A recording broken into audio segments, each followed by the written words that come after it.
le scientifique. Ça aussi, autant que les vidéos sur les films sur les pandémies ont marqué, autant c'est cette place immense qu'on donne à la médecine dans le cas de la COVID, comme si ils avaient raison, vient de ces séries-là qui ont fait que nos nouveaux héros qu'on écoute sur nos séries, ben, c'est qui qu'on aime à la télé. C'est qui sauve des vies. C'est les Grey's Anatomy. C'est les bons docteurs. C'est les Dr House, Doc. Fait que ça fait partie aussi de l'autre côté.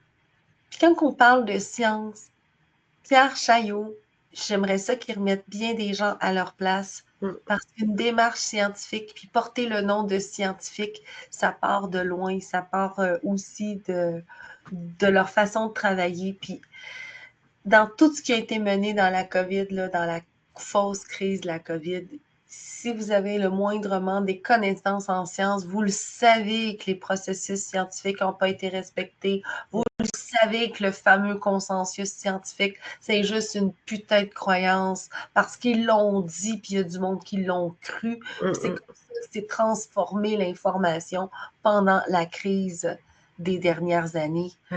Fait que, écoutons juste le petit bout que Pierre nous explique que dit la science. C'est Pierre Chaillot, statisticien.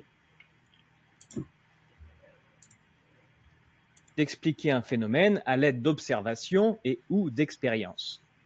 Un observateur constate un phénomène pour lequel il lui semble avoir identifié une cause. Il souhaite vérifier que ce qu'il suppose être la cause provoque bien le phénomène en question. Il va mettre en place un protocole au sein duquel il va isoler la cause de tous les autres éléments nécessaires à l'expérience, afin d'avoir une expérience test qui contient la cause et dont il attend qu'elle déclenche le phénomène. En face, il réalise une expérience témoin qui possède tous les autres éléments sauf la cause et qui ne doit pas déclencher le phénomène. Le phénomène est donc censé changer en fonction de la présence de la présumée cause au sein de l'expérience.